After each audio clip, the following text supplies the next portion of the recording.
kuma da ke kadai na tsara. Kina da kyan ɗabi'a don na san ki ba gadara.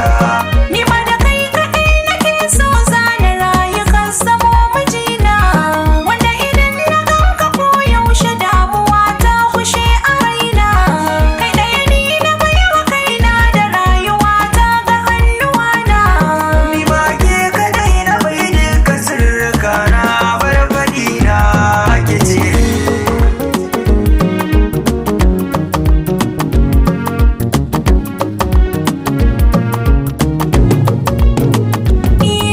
Duba samaniya na ga walƙiya da yiwuwar za a yi ruwa.